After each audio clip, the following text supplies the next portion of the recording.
Hello and welcome to my YouTube channel.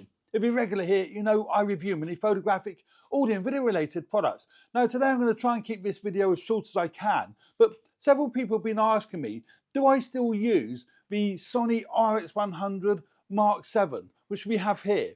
And the answer is I use it all the time. Yes, I do use it. I use it on a regular basis because it's an incredible little camera. I'm going to go through some of the photographs on my computer here. I would strongly suggest you look at them on my Flickr page. You're going to see a much better result on Flickr than you will do on my YouTube channel. I'm only going to flick through them. So I've actually reviewed this camera several times before, and I leave a link to the reviews at the end of this video if you want to take a look at a deeper look of the RX100 Mark VII. Now, the reason why I still use the RX100 Mark VII, the image quality is excellent. It is a 1-inch sensor, so it's not even your micro four thirds or your APS-C sensor. It is a 1-inch sensor. It's a 20 megapixel 1-inch sensor, backside illuminated 1-inch sensor in here. So pretty decent in low light. Although it is a 1-inch sensor, you're not going to get amazing results in low light, but it's pretty decent. But it's got a 24 to 200mm built-in Zeiss lens built into the body of a camera, and that is really, really handy to have. Now, I probably would have preferred the lens that is on the Sony ZV-1.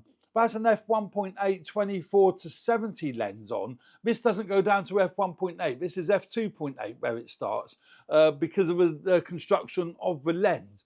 But the fact that it goes up to 200mm of a telephoto end is phenomenal, and you still get lovely, really sharp image quality. It's a decent image quality camera.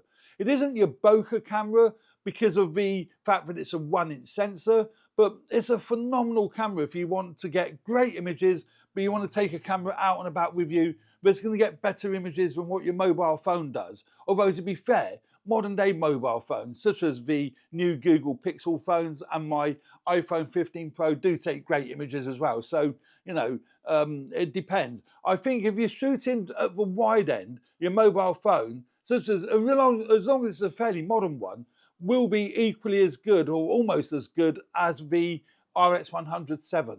Where this really does score is in its video quality and its telephoto end. You're not going to get the same images from a mobile phone at the telephoto end as you do from this little camera. It's a beast of a camera. It's got phase detect autofocus points.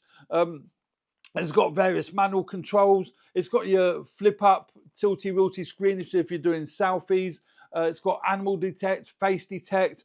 It's got everything that you're going to need. And the autofocus comes from the Sony A9, so it really is really good autofocus on it. It's phenomenal autofocus, and it really does stick on the subject. So the autofocus tracking on this little camera is outstanding. It does have a built-in monitor. Viewfinder. What am I saying? Built-in monitor. Of course, it's got a built-in monitor. It's got a 3-inch tilting LCD monitor, but it's got a built-in viewfinder, which is great. Now, the viewfinder is tiny, but if you're stuck in really bright light and you want to be able to see the image clearly, then you can. And it's a pretty decent viewfinder. You can see all your autofocus points. You know, it's a pretty decent viewfinder that takes pretty decent images. So, you know, it is great for doing that. I've just taken a quick snap of my cameras there. So it is, you know, great from that point of view, but I wouldn't want to use the viewfinder on a constant basis because the eye relief isn't fantastic. Great, amazing little compact camera with a myriad of features. You've got your PASM dial on the top there for selecting aperture priority, shutter priority, video or whatever, 4K video, and there is no video record limit on here either, and that is great. As long as you've got power going to the camera, because the little batteries don't last too long on these little batteries. I always keep a couple with me when I'm going out taking photographs so that I don't run out. But you can power this via USB. Now, it isn't USB-C, it's micro USB, but you still can power it, same as I am on my ZV-1. I've got a power lead going into that, so I don't have to worry about the battery running out on that little camera. The same on the RX100VII.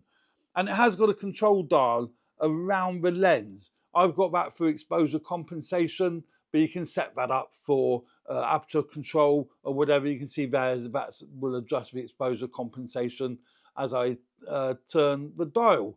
And I have got a little extra grip on the body of the camera here, got a little extra grip on there. That is ideal because it is a bit slippery and it is a little bit small if you haven't got that extra grip. But the extra grip makes the handling fine. Handling is really, really good. Touch screen, so you can touch the focus. I use that a lot if you want to pick your focus point, and then it will track it. If you've got it set to tracking, it will track that focus point once you set it.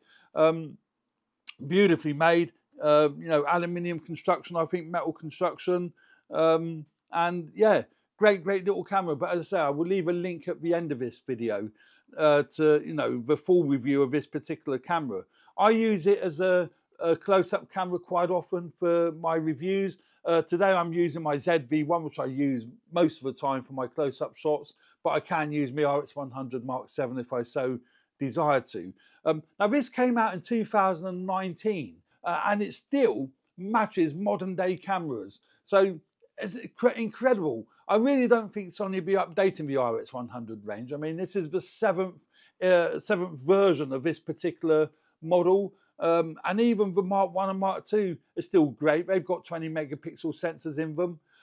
I think if you can pick up one of these at a great price, buy it used from someone like MPB, Wex Photographic, I think you'll be absolutely chuffed to bits with it. Now, the photographs, as I said, are great that come off it, even though it is a 1-inch sensor. You can print them. You can certainly use them for, you know, your Instagram and your Facebook.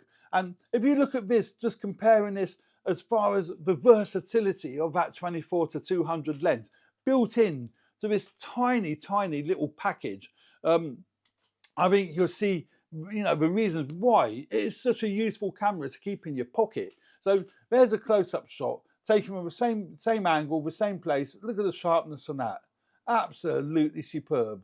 And you know, there's the wide shot. So that's at 24 mil. Oops, that's at 24 mil on the right, and that's close-up on the left. So great versatility there. Really decent versatility. If we just look through some of these other images, and you can see here where you don't get that tremendous depth of field. You know, you get the sharpness across the range, and that is actually quite useful with a lot of photographs if you're doing landscapes for sake of argument. But if you're doing portraits, this really wouldn't be the camera you would want to use if you're doing portraits, or even as a backup camera. The 1-inch sensor doesn't give you that bokeh that you would want if you're doing that sort of photography. But if you're out and about doing the sort of photography I do when I'm going out and about, this is a brilliant little camera. And the compression is lovely with this 1-inch sensor. I mean, those signs look a lot closer to each other than what they are in reality. So the compression it creates is really nice. It is compact, it is tiny, so some of the buttons might be a little bit fiddly, but they've made it pretty decent to be able to get to the controls easy enough. I tend to use it in aperture priority when I'm going out taking photographs. So all I have to do is set the aperture and use the dial here for adjusting the exposure compensation.